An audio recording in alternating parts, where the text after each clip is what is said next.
We are recording. What are we doing now? Are we going to do our intro?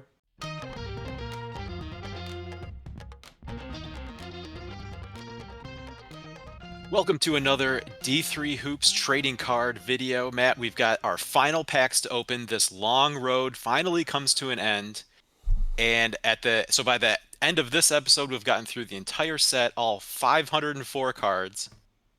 That's 420 cards from the team base set, plus another 84 cards from our 8 insert mini sets. And boy, Matt, it's been quite a project. How are you feeling as we're going to be wrapping this up today? Turns out 504 is a big number. When you think about doing it, it doesn't seem that bad. You do the first 20 and you're like, this is easy. And then you got to do the second 484. And that takes a long time. But it was a fun project, fun to do. We're excited to wrap up today and then share all the whole set with the community.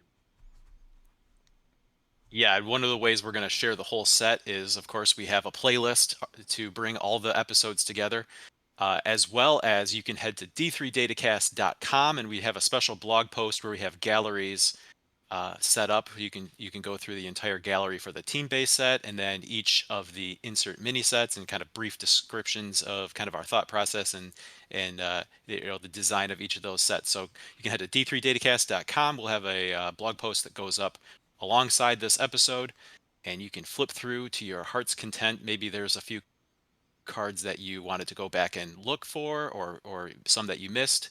That's a second way, in addition to the videos, that the community can go through and enjoy these cards. D3datacast.com, just a tremendous website. All right, Matt, so whether or not people want us to get into these cards to see, or people want us to just be done with this series, let's jump into it. We've got our first pack here is number 37 overall, and we're starting off with the Dubuque Spartans. Dubuque, Iowa, American Rivers Conference. Dubuque is a program that you expect double-digit wins every single season, rare if they're under 500, and they're going to be competing up at the top of the American Rivers Conference, and that's a deep, deep league. Next, we have the Rockford Regents. Northern Athletics Conference, Rockford, Illinois. That's a team in a conference that I think is finding more consistency in recent years here. PCNJ Lions. New Jersey Athletic Conference, NJAC, Ewing, New Jersey. They've been in the middle of the NJAC the last couple of seasons, had some really nice seasons before kind of the COVID years, and have kind of exited those COVID years as more of like a middle conference program. So we'll see if they can kind of get back toward the top of that league. All right, Matt, rolling on here, we have the Carroll Pioneers. Waukesha, Wisconsin. CCIW Conference, not really the banner program for the CCIW in men's basketball, but really they're still kind of like a top 150 or so Massey ratings team. So just another deep league, the CCIW, when you can have kind of one of your bottom programs still be in the top, certainly top half, maybe roughly top third of Division III. That's just a hallmark of a really, really good conference. All right, another team card here, Matt, the NVU Linden Hornets. Yeah, the NAC North Atlantic Conference, Lyndonville, Vermont here. NVU, I think, stands for Northern Vermont University. I think they're going to compete under VTSU Linden. Next year, I think, is Vermont State University. Those schools are kind of rebranding themselves, it looks like. Benedictine Eagles. Yeah, Northern Athletics Conference for Benedictine again, Lisle, Illinois. They were the national runners-up back in 2016, losing to St. Thomas, Minnesota, back when they were in Division III in the national championship game out in Salem, Virginia. Rolling along with more team cards, Matt, here, the presidents of Washington and Jefferson. And they're the presidents, and they're in the President's Athletic Conference, Washington, Pennsylvania. 20-plus wins each of the last 2 seasons. Unfortunately, this last year, they lost to Chatham in the President's Conference championship game and did not make the NCAA tournament. Hampton-Sydney Tigers. One of the strong ODAC programs from Hampton-Sydney, Virginia. 22-7 overall last year, second-round NCAA tournament team, losing to Christopher Newport, the eventual national champions. Ever heard of them? And that was a team that they actually had beaten once in the regular season. I think 2015-16 was the last time that Randolph-Macon was not at least tied atop the ODAC. Is it going to be maybe Hampton-Sydney dethroning them this next year? We're going to have to watch and see. Interesting. All right, finally, our first insert in this pack, Matt, here, Dream Destinations. We've got the Allen County War Memorial Coliseum in Fort Wayne, of course, the current host site of the Final Four for Division III. Yeah, it was a great experience for us the last couple of years. last year as media members. On a recent episode of the QCast, Coach Luke Flakertzy, who's also going to serve as the men's basketball chair, kind of put out the call that he would like to see all the coaches attend the Final Four. It's a great experience for the coaches. They have other like seminar type things, NABC type events, educational and networking type events there. I'll put the call out for fans as well. I think if you have the ability to get to the Final Four, even if your team is not involved, it's a great experience to see great high level basketball. The best level are the best teams that this level has to offer. Can interact with some other fans who are there. You see some of those coaches just around the arena, around the town. Great time. So if you're a fan and you would like to go to the Final Four, I would say try to do it. Absolutely. All right, back to the team base set, Matt, with the St. Joseph's Maine Monks. Yeah, Monks is a great name. They're in the GNAC out in Standish, Maine. Last year they were 15-12 overall, 10-7 in the GNAC, so kind of right around 500 there in both overall and conference play. All right, Matt, we have the Maine Farmington Beavers. The North Atlantic Conference out of Farmington, Maine. They had a really interesting schedule. They had 3 instances of playing back-to-back conference opponents in their schedule. So like a home and away Friday, Saturday with Husson. They had like Friday, Saturday at Maine Presque Isle where they were like both away. And I guess that one's kind of like a several-hour bus trips. That kind of makes sense. And then they had like a Saturday, Wednesday versus Maine Maritime. So interesting conference schedule there. I don't know if it's travel distances or what, but you don't really see back-to-back opponents too often, and they had it 3 times in conference play. And this pack wraps up, Matt, with a content kings here. I guess we call ourselves self-declared content kings. I don't know. That's a little pretentious, Matt. Yeah, I think we're more like the court jesters. We're not necessarily kings of anything. All right, that wraps up Pack 37, on to Pack 38 overall, and we get started with the UT Dallas Comets. American Southwest Conference, Dallas, Texas. Going to be kind of a farewell tour for UT Dallas in Division III. They have plans to apply to Division II this winter. If that goes through, then this next season as full Division III members. After that, they might be provisional members for Division II. So we will be saying so long to UT Dallas in the coming seasons. Yeah, part of that turmoil in the ASC. Next up, Matt, insert card here in the D3 Threads collection, featuring the always fashionable Matt Lewis, head coach at UW Oshkosh. Yeah, shoes might be stretching the definition of Threads here a little bit, but I think, to be honest, Matt Lewis and his shoes, his Cole Haan shoes that get shout outs on twitter.com, x.com, whatever we want to call it these days. This was probably one of the inspirations for the whole series. So good to see Matt Lewis get a card here. He's always looking good on the sideline. He's always like running an entire marathon on the sideline. I don't know if you've seen him up close, but he gets kind of animated. He wants to play defense with the guys. If he could, I think he'd get out there on the court, get down into an athletic stance. That's Matt Lewis on the sideline, in my experience in the 1 or 2 games I've seen him. Important to have good footwear for that kind of yeah approach. All right, team card, Matt, here, the Cazenovia Wildcats, unfortunately recently closed, but here we get to honor them on their way out. Yeah, this was their last season in Division III in the NAC Conference, Cazenovia, New York. And as you said, they're an institution that just couldn't survive in the current landscape and had to close their doors following this last academic year. So Cazenovia, so long. Roger Williams Hawks up next. Commonwealth Coast Conference, Bristol, Rhode Island, their team right in the middle of the Commonwealth Coast Conference. It's a pretty good league. 13-13 overall last season, 10-8, kind of right smack dab in the middle of the standings there in the Triple C. Next card here, we have the Shoremen of Washington College. Centennial Conference, Chestertown, Maryland. Tough season this past year, just 3 wins overall. They've kind of historically had a tough time in the Centennial there. All right, next card up to Minnesota, Matt, for the Bethel Royals. Yeah, MIAC, Minnesota Intercollegiate Athletic Conference, Arden Hills, Minnesota. It's a big conference, 11 teams playing a full double round robin. That's 20-game conference schedule that only leaves 5 non-conference games. But they've announced a change, so after one more season, then they'll go to a 16-game conference schedule. So they're going to eliminate some of those, a full double round robin, and bring in some more opportunities for non-conference games. Right, next we have the Student Princes of Heidelberg. Ohio Athletic Conference, Tiffin, Ohio. 19-8, really nice season overall last year for them. And 4 of those losses, like half their losses, were Mount Union 3 times, UW Whitewater. They played Mount Union 3 times, played UW Whitewater. Those were all Final Four teams, so 4 games against eventual Final Four teams. And they did defeat Mount Union 1 time. So a strong season for Heidelberg. And I think we're expecting them to compete in the top half of that league again this year. The St. Scholastica Saints are up next. They're out of Duluth, Minnesota in the MIAC as well. They just completed, I believe, their 2nd season in the MIAC. They were the UMAC previously, but then they maybe filled St. Thomas's seat, I guess. Saint for Saint there.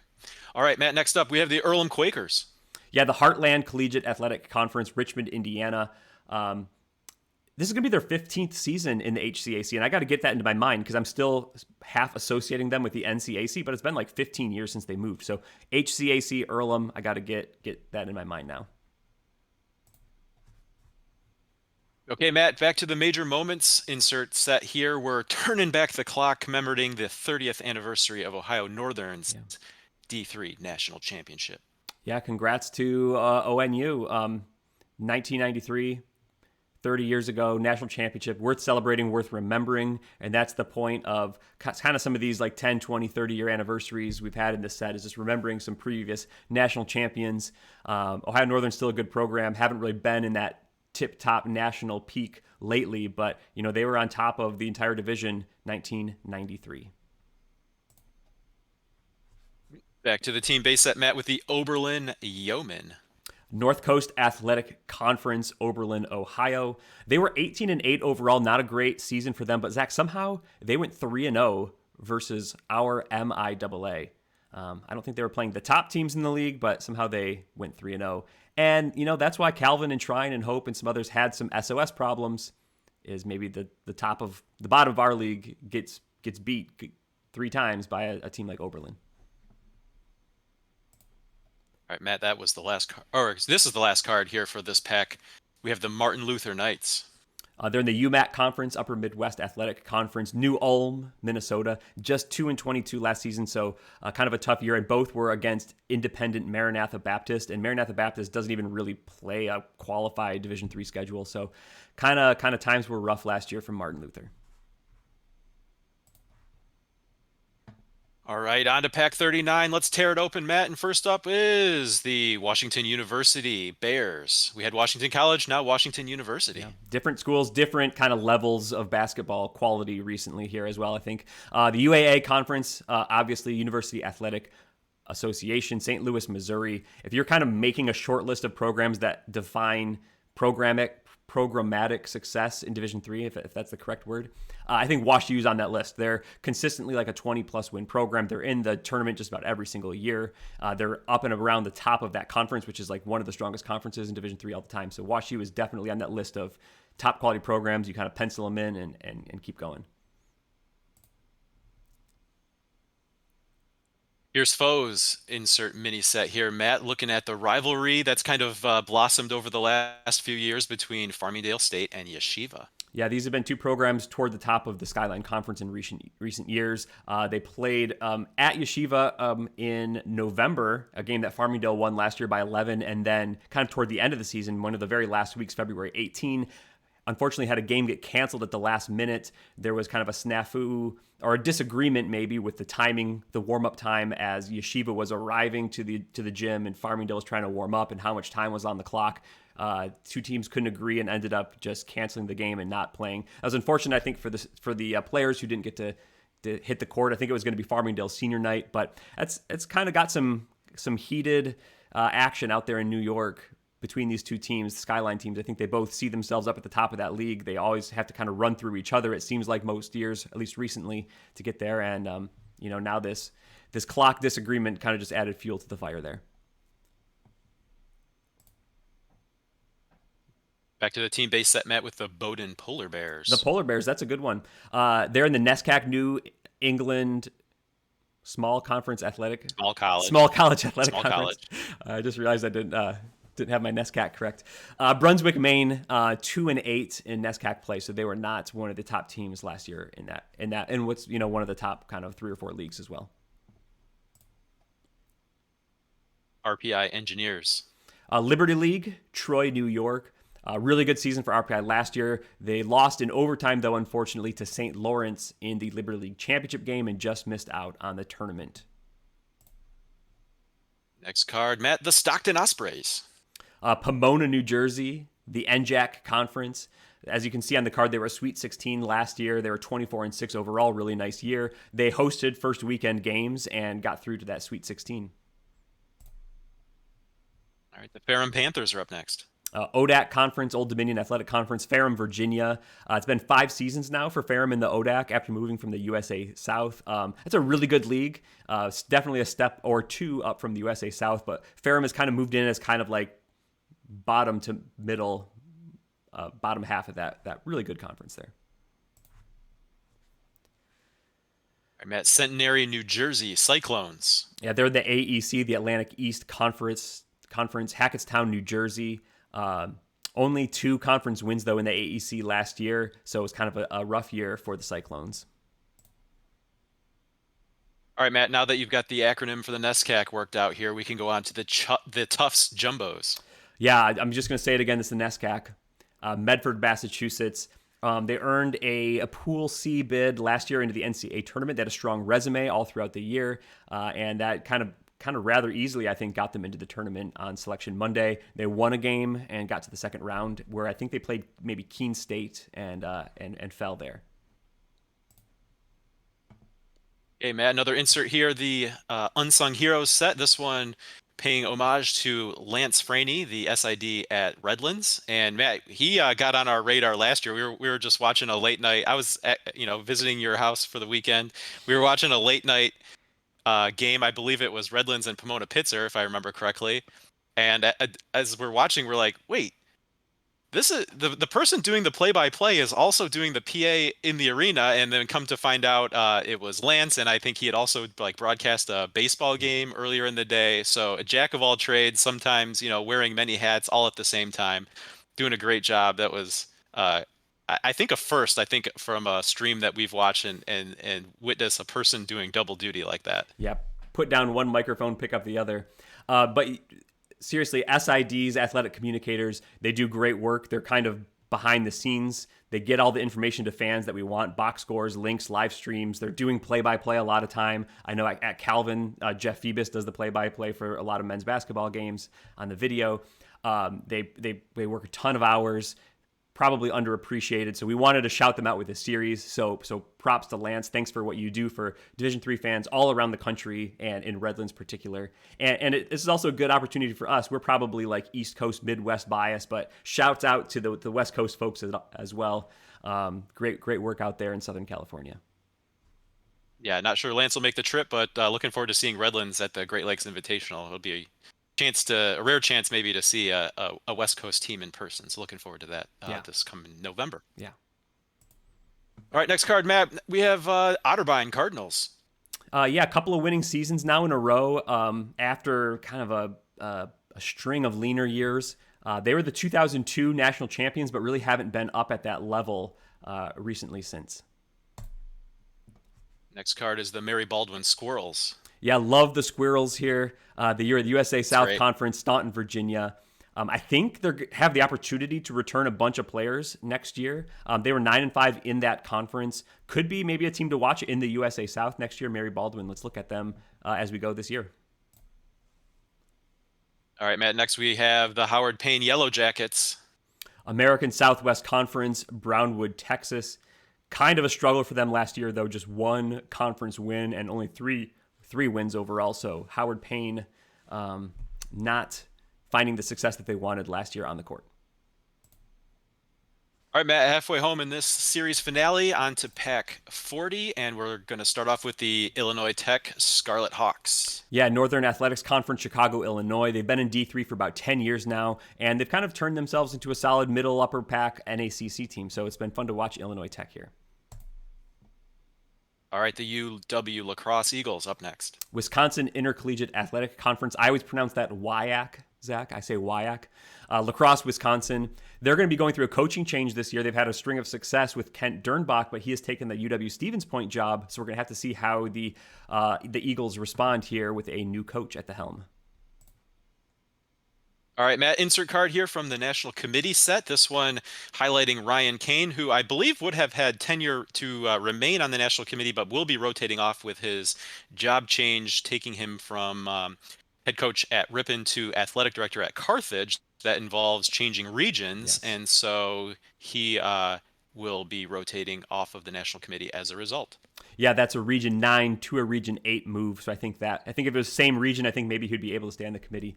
But I think he's going to be on that new podcast sub-series from the QCast, In the Room. I think he's going to be one of those committee members that's going to discuss kind of what the actual committee is going through to kind of give a perspective to us fans of what they're talking about and how they're going through the process. So excited to see that. Excited to see Ryan Kane participate in that project. Yeah, looking forward to that as well. All right, next, Matt, Penn College Wildcats. The UEC, the United East Conference, Williamsport, Pennsylvania, 10 wins last year. I think that's like a high for them since joining Division III. They're kind of a relative newcomer in the Division III world. Bridgewater, Virginia Eagles. Yeah, they're in the ODAC. They're in Bridgewater, Virginia, and they were 8-8 in the conference, right smack dab in the middle of that league, and that's a really good league. So 8-8, that means you're a solid quality team as well. All right, next card, Matt, stays in the ODAC. It's the Guilford Quakers. Yeah, Greensboro, North Carolina, conference mate to Bridgewater. 22 wins last year. Unfortunately, didn't quite have the resume to get selected as a Pool C at-large team into the tournament. I think they were maybe lacking high-quality, regionally ranked opponent wins. They beat Emory once. They beat Hampton City once. But other than that, they kind of maybe struggled to differentiate themselves in the eyes of the committee. Yep, I believe it was an 0-3 against Randolph-Macon. Yeah. All right, Concordia, Texas Tornadoes. American Southwest Conference from Austin, Texas. That's one more year in the American Southwest Conference. Then they're one of those teams that's going to be headed to the SCAC, which is causing the ASC to have a number crisis here, number crunch coming up. So Concordia, Texas is going to be moving along after one more year. They're going to go to the SCAC. All right, Matt, next up we have the MCLA Trailblazers. Yeah, they're in the MASCAC, North Adams, Massachusetts, Zach, and that's Massachusetts College of Liberal Arts. Just 7 members in the MASCAC conference there, so they play a lot of non-conference games. The Titans of Westminster, Pennsylvania. President's Athletic Conference, New Wilmington, Pennsylvania. In the last several years, they've been kind of middle to the top of the President's Conference. They're a team that's going to be competing well in that league. All right, Matt, we have another random Twitter person, or, from the social media platform formerly known as Twitter. This one's at Poppers Max Live. It's our friend Akiva Poppers. Yeah, random X people now, I guess. But yeah, Akiva Poppers is a top 25 voter. He's a great follow during Division III basketball season. He watches as many games as anyone. He's always tweeting about some game somewhere, and I think I always learn stuff from him, learn what perspective, what he's looking at, especially as a voter and as just a knowledgeable basketball fan, Division III expert. So definitely, if you're not following Akiva Poppers on Twitter or X or whatever it's called these days, definitely give him a follow. And Zach, I think the secret that we let out of the bag is most of this series has not really been random people.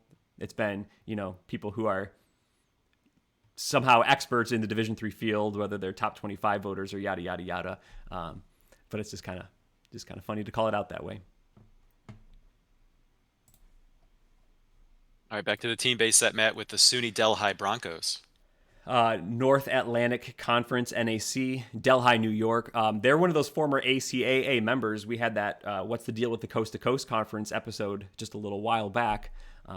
And so they're one of those teams that kind of came in Division III and joined that league. Now they're in the NAC, and they were the champions of that conference tournament, and so they got into the first round of the NCAA tournament. Next card here, Matt, the Scarlet Raptors of Rutgers Camden. Yeah, they're in Camden, New Jersey in the NJAC conference. They're kind of a program, though, that struggled for wins. I think it's just one double-digit season in at least the last 15 years. So they've kind of been single-digit wins. Rutgers Camden kind of looking to maybe try to take a step forward here. All right, on to Pack 41, Matt. Let's go. UW Stevens Point Pointers. You mentioned coaching change. Yeah, they're also in the WIAC, Stevens Point, Wisconsin. They're going to get Kent Dernbach. He was a former assistant at UW Stevens Point. He's going to come back to take their head coaching job. Just 10 wins last season, which is a really down year for UW Stevens Point. They're a traditional power, and I think Kent is going to be looking to get them back. I would expect, the next handful of seasons, they're going to be back up in that 20-win category, toward the top of the WIAC, competing for Pool A's, Pool C's, Sweet 16s, and beyond. So we'll see if UW Stevens Point can kind of return to that level of quality. This card here is the Dean Bulldogs. GNAC conference. It feels like every other card this entire 504 set is from a GNAC team. 15 members. It's a big league now. So Dean is one of them. GNAC, Franklin, Massachusetts. All right, Matt. Now we have the Riviere Raiders. Also a GNAC team. Nashua, New Hampshire. 0-17 in the GNAC, though, unfortunately for them last year, just 2 wins overall. I think they're going to be looking for more than that in 2024. All right, Matt, insert here another Content Kings card. This one featuring the Ball Habatim podcast. Yeah, great YouTube show, great YouTube channel. They focus on YU Max content, but they also have kind of like a sub feed in there with the Harold Katz podcast. He goes into some of his stories from coaching, some coaching ideas. He talks to other coaches from around the region for around Division III, and just kind of talks a little bit more coach speak in X's and O's than we know how to do. So that's been something that I've checked out over this offseason and enjoyed quite a bit. So shouts to their channel, shouts to anyone who puts out Division III content. So yeah, shouts to you guys, Ball Habatim. Keep up the good work. All right, Matt, next one is back to a team-based set here with the SUNY Cobleskill Fighting Tigers. Yeah, Cobleskill, New York. They're in the NAC as well. Formerly a NEAC member. The NEAC is now essentially, I think, the UEC. And they've been 3 years now in the NAC. Brockport Golden Eagles up next. Yeah, they're in the SUNYAC Conference, Brockport, New York. They're going to have a coaching change this season. Their longtime coach just announced that he was retiring, stepping down. So Brockport's going to get a change at the helm. And it's also one more year for them in the SUNYAC. And they've announced, I think, a move to the Empire 8 after this next season. Next card. Okay, Matt, I think we have to recognize Leslie here. I think this card wins the award for most difficult to find a photo to use for their team-based card here. That's the Leslie Lynx. That's a good award. They were in the NECC last year, Cambridge, Massachusetts. They're moving to the NAC. The NECC is kind of dissolving or has dissolved, so the teams have moved elsewhere. And I don't think they've won a conference game since 2019. So they'll be looking to change that in the NAC if they can. Also shouts to making it a very difficult card image to find. All right, moving on, Matt. The Mount St. Vincent Dolphins. Skyline Conference, Riverdale, New York is where Mount St. Vincent is found, and that is a neighborhood in the Bronx, I believe. All right, another in the D3 Threads set here, Matt. Another one featuring a well-dressed coach here, Mike Schauer, and I'm looking at this photo, and I'm guessing that that's the look on his face as he's seeing you rush down. You were at the Calvin Wheaton game last year. I'm guessing this look on his face is him seeing you come and so that you could grab a swatch so that we could make this special D3 Threads relic card here. So, yeah. Is that what's going on? Well, he had realized that there was already a hole in his sport coat there that I'd already stole a little clipping from it. So that's how he made the card, and I think that's worth it from my perspective. So shouts to Coach Schauer at Wheaton there. He's always wearing a nice kind of sport coat or blazer on the sideline. He's always looking sharp, and we had to shout him out on the D3 Threads. All right, team card here, Matt, with the Wisconsin Lutheran Warriors. They are in the Northern Athletics Collegiate Conference, Milwaukee, Wisconsin. 19-8 last year, tied atop the Northern Athletics standings. I think they were tied with St. Norbert. Unfortunately, they lost to St. Norbert in the conference tournament, the conference championship game, I believe. And so it was the Green Knights that got the automatic bid to the NCAA tournament and not Wisconsin Lutheran. Next card here is the Cardinals of St. John Fisher. Empire 8 Conference, Pittsburgh, New York. They got into the tournament last year and they showed up pretty well. They won a first-round game, and I think they won it rather convincingly over Whitworth. So definitely shouts to St. John Fisher there. And shouts to the committee for coming up with a bracket that gave us a Whitworth St. John Fisher game in the first round. Always cool to get. We had a few of those where West Coast was going all the way to the East Coast. All right, Matt. Finishing up this pack here with the Gwynedd Mercy Griffins. Yeah, Atlantic East Conference, Gwynedd Valley, Pennsylvania. They had won 20-plus games for 5 straight years going through 2020, but they haven't really come out of the kind of shutdown COVID year with quite the same strength. But they've kind of put up solid seasons, but not really the 20-plus wins that they had put up previously. All right, this is it, Matt. Sorry to anyone who ended up in the very last pack, but here's the last one. Starting off with the Worcester State Lancers. Yeah, I imagine there's a Worcester State fan who's watched every single episode start to finish and is just like, when is our team going to get shot? Here it is, Worcester State. First round of the NCAA tournament last year. They're out of the MASCAC, Worcester, Massachusetts. And they've kind of part of that midnight tip-off with WPI. We featured that in a card several episodes ago. Midnight on November 8th, I think it is. First possible moment you can start a game Worcester State's playing. So definitely tune into that if you're a Division III fan. All right, Matt, maybe apropos that DeSales is in the final pack here, given the way that the Pool C projections have gone the last couple years, as you and a number of others have gotten together to make your Pool C predictions on Hoopsville. I believe DeSales was involved in the final decision, and you guys went the wrong way both times. So here, we're coming down to the last pack, and here on the table, DeSales. DeSales out of the Mac Freedom, Center Valley, Pennsylvania. I think specifically we got Utica wrong both times, but one of those was flipping with DeSales. I think at least one of the times. Okay. So, but they were definitely on the board and led to our incorrect decision in one of the last 2 years. But they're always a team that's in that mix, right? Pool C mix, going to be on the board during selections. They were 21-6 last year. They lost in the Mac Freedom Championship game to Arcadia, so they missed out on the Pool A, and then were probably, I don't remember where they were on the board necessarily, but they might have been on that board last year, and just maybe missing out on back-to-back NCAA tournaments this year, not quite making it in. All right, you're right. I think it was Utica, but DeSales I knew factored in there. Yeah, anyway, in there. Moving on. Fierce foes, Matt here, of course.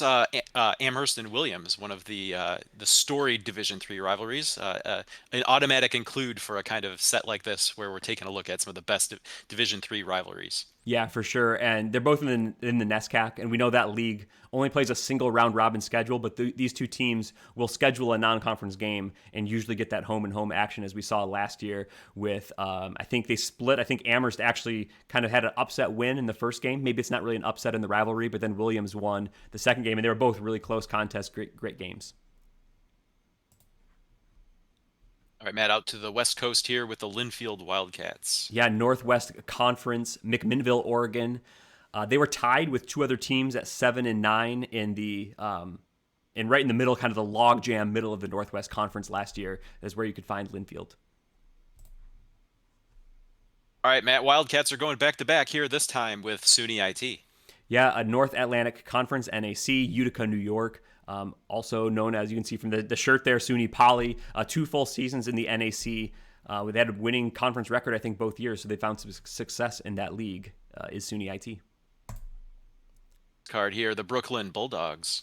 The Cuniac Conference, City University of New York Athletic Conference. They're from Brooklyn, New York. Just 3-11 last year in conference, and that's not really a very strong league, so it's been a little bit of a struggle for Brooklyn there.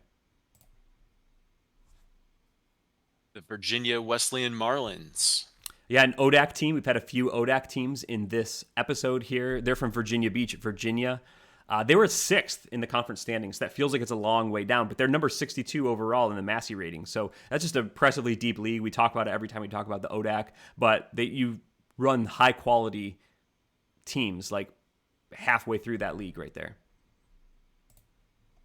Okay, Matt, another one from the major moments. This was definitely a major moment of this past season. Back on February 8th, a crazy buzzer beater as New Jersey City hits a game-winning shot to beat, I'm not sure what they were ranked at the time, but the highly ranked Rowan Profs. Rowan was definitely, one of those top NJAC teams. And this was just a crazy ending. If you haven't seen the video by some chance, go search it out.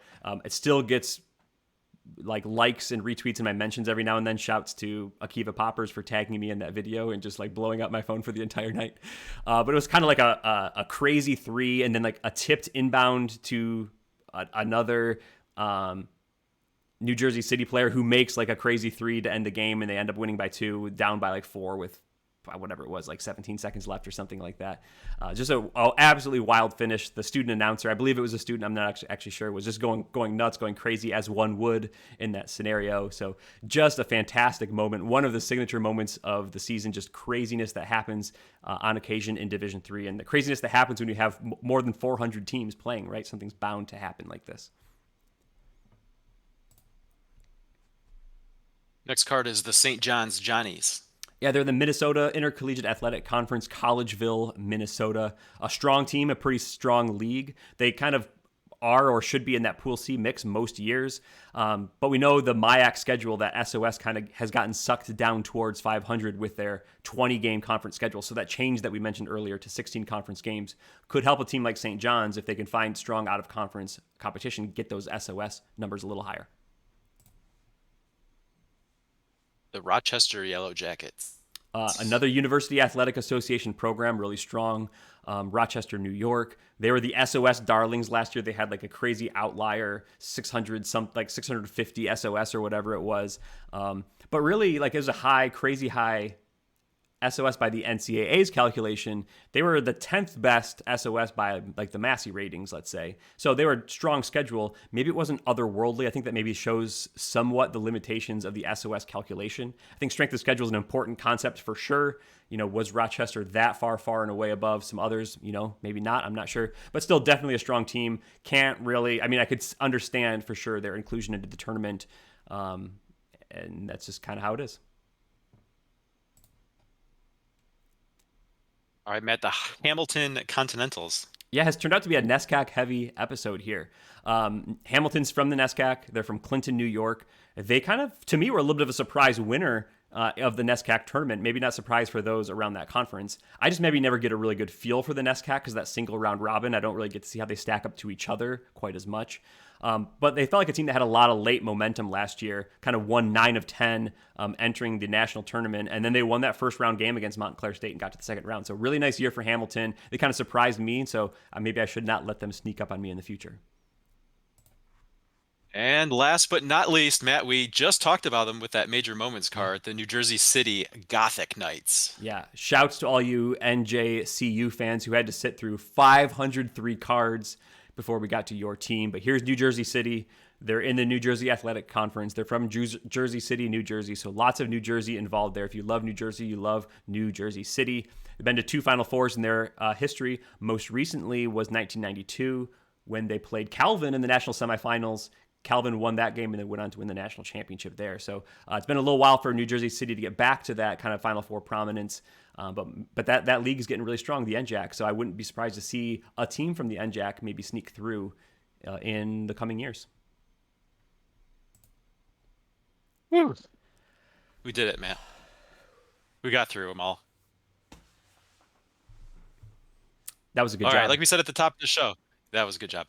Like we said at the top of the show, these will also be in gallery form on d3datacast.com. You can go there, look for the blog post where they're all compiled into gallery by set or by mini set. We got the team-based set all together, and then each of the individual insert mini sets into their own little gallery there. So feel free to head to d3datacast.com. You can find it and click through to your heart's content. And with that, Matt, this episode is over. The only thing we need to say is good job, team, and recognize people who are supporting us on Patreon, including PJ Rabel, a brand new supporter at the great job tier level. Thank you, PJ, for your support, and for everyone else who has been along with us for the ride here. You can find out more information on how you can support us on Patreon. Go to patreon.com/D3Datacast, and we have 2 different supporter tiers there and a few little goodies for what you can get along the way, including at the Great Job tier level, Matt, we have early access to videos. So these the people at the Great Job tier level will be getting this episode ahead of everyone else, and then it will be publicly available in the days that follow. Yeah, really appreciate the support. Helps us make these episodes. It helps keep d3datacast.com ad-free. That's our goal for the site. So really appreciate that. Appreciate you all sticking with us through these card sets. It is finished, and we will be heading on to kind of like regular season 2023-2024 championship season content in the coming weeks. So we're looking forward to that, Zach. I think with that, we're out of here. I just want to say one more thing. Good job, team.